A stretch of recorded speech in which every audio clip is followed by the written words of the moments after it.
Tous les jours, nous consommons des édulcorants sans forcément le savoir, parfois en le sachant pertinemment d'ailleurs. Ils remplacent le sucre dans les aliments, mais sont-ils sans danger pour notre santé? Docteur Cohen, d'abord, un édulcorant, qu'est-ce que c'est? C'est du sucre qui n'est pas du sucre? En fait, ce qu'on appelle édulcorant, c'est une substance qui va donner un goût sucré, soit un liquide, soit un aliment.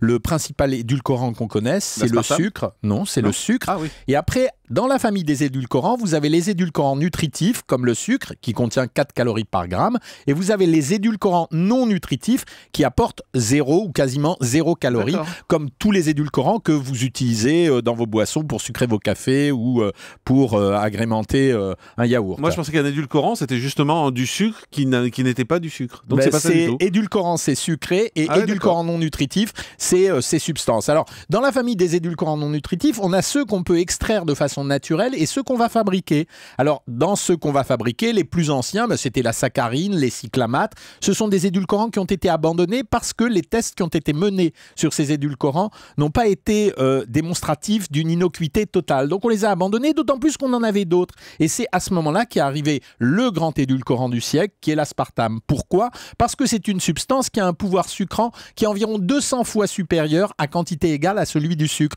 Donc, c'est vraiment intéressant parce qu'on utilise une toute petite quantité pour donner un goût sucré très très important.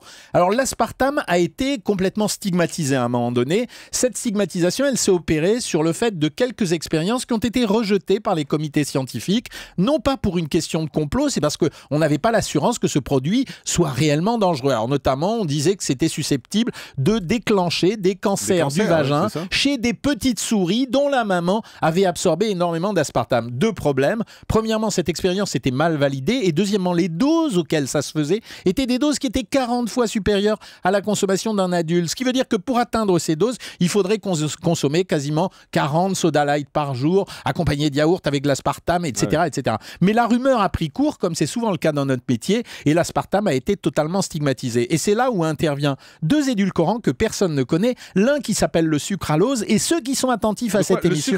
Le sucralose. Et si vous remarquez bien, la marque la plus connue pour les édulcorants, celle que tout le monde utilise, achète dans les supermarchés, a subrepticement changé le produit qui composait cette marque et est passé de l'aspartame au sucralose. C'est quoi cette marque? Alors cette marque, c'est Canderel. Et le Canderel, c'était autrefois de l'aspartame et maintenant c'est du sucralose. Pourquoi? Parce que le sucralose a un pouvoir sucrant encore un peu plus élevé, mais surtout qu'il n'a pas du tout d'arrière-goût. Et cette molécule a progressivement remplacé l'édulcorant sans que personne s'en rende compte. Par contre, les fabricants de boissons light n'ont pas changé et gardent l'aspartame en se gardant bien d'en parler, de peur qu'il soit stigmatisé. Exemple type, personne ne sait que le Coca Zéro contient de l'aspartame alors que le Coca Light en contient exactement de la même façon, sauf que dans le Coca Zéro, l'aspartame est enrobé par un petit film chimique qui permet de masquer l'arrière-goût de l'aspartame. Donc Coca Zéro ou Coca Light, c'est strictement la même chose, à part un petit artifice chimique qui permet d'améliorer le goût.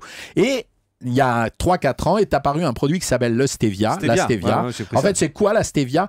C'est plus malin, je dirais. Parce que on extrait d'une plante qui s'appelle la stevia qu'on utilisait autrefois pour deux indications. Soit pour sucrer les produits, soit pour faire avorter les femmes. Ce que personne ne sait. Ah bon? Mais oui, on utilisait les plantes stevia au Japon dans des infusions pour aider les femmes à avorter. Mais à l'intérieur de cette plante, on trouve des stévioles, c'est-à-dire des substances qui ont le pouvoir de sucrer, notamment le ribodoside A. Et cette substance, elle a été extraite de la plante et on s'en sert aujourd'hui pour donner une teinte écologique à un produit qui est vrai et naturel puisqu'il est extrait de la plante et qui donne un goût sucré pareil que l'aspartame. Seul inconvénient au stevia, inconvénient, petit goût réglissé qui va disparaître dans les années à venir car la société américaine qui le fabrique est en train de travailler dessus.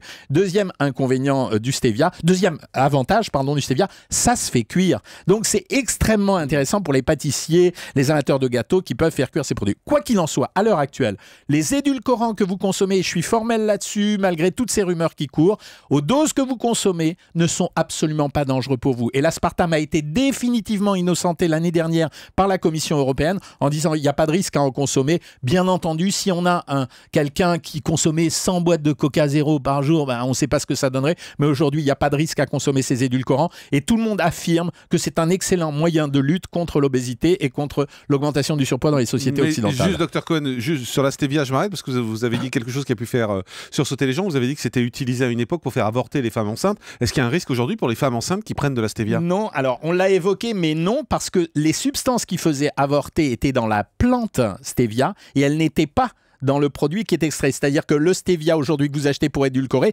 c'est une toute partie de la plante stevia. C'est pour ça qu'on dit aux gens, arrêtez d'en faire pousser sur votre balcon. Ça marche pas, ça veut dire... Il y a des risques aussi alors du coup. Si on utilise ce qu'on a sur le balcon. Beaucoup, parce que l'effet sur l'avortement, il était un peu plus supposé que réel. Mais le produit extrait de la stevia que vous avez, il est pur, il est naturel, donc vous pouvez le consommer. Il y a un petit goût, mais avantage, ça se cuit quand même. Alors moi, on m'a toujours dit que prendre des édulcorants comme cela, c'était pas bon, parce qu'on continue à garder le goût du sucré, ça continue à nous faire garder cette appétence pour le sucré, et que résultat, on allait toujours avoir envie de sucré. Eh bien, je l'ai cru moi aussi. Et jusqu'à il y a 1 an, où j'ai lu l'expérimentation qui a été faite, donc on a mesuré 2 groupes, l'un qui prenait des substances édulcorées, l'autre non, et en fait ça n'a pas modifié les comportements. Donc ça veut dire que on est tellement dans le désir de stigmatiser une substance qu'on maîtrise pas parce qu'on la comprend pas, qu'on a essayé d'imaginer des substances. Et j'entendais un grand chercheur de mes amis qui disait exactement la même chose que vous, qui disait le fait d'édulcorer les boissons, finalement ça stimule la consommation de sucre. Eh bien non, expérimentalement ça n'a pas été démontré. Ça signifie que le fait d'édulcorer ces boissons ne renforce pas le goût du sucre et n'éduque pas différemment les enfants. Après, c'est un problème de morale alimentaire, ça veut dire c'est un problème de comportement social. Est-ce qu'on doit boire édulcoré ou pas édulcoré à table? Est-ce que voilà, mais en tout cas, ça n'ouvre pas l'appétit. Entre un soda normal et un soda avec des édulcorants, vous conseillez quoi? C'est le soda avec des édulcorants et c'est un consensus mondial là-dessus. Pourquoi? Parce que les calories que contiennent les sodas sont des calories vides, c'est du sucre qui est immédiatement absorbé puis consommé, qui ne sert pas à grand-chose dans le bilan nutritif d'un individu. Le soda light permet à ceux qui aiment ce goût sucré, c'est un problème de goût, il permet d'avoir peu de calories. C'est pour ça que chez les enfants, donc moi je le dis, pour mes petits-enfants, je leur donne des soda light et je n'ai pas peur de leur en donner, à moins que dans les années à venir, une étude ne défasse tout ce que je viens de dire aujourd'hui. Dans une canette de Coca-Cola, de Pepsi-Cola, il y a combien de morceaux de sucre quand elle est normale? 35 grammes de sucre, c'est-à-dire 7 carrés de sucre. Donc ça veut dire que 7 carrés de sucre dans une canette. Mais bien sûr, le gars qui consomme 3 canettes, ce qui est quand même une consommation assez fréquente maintenant en France,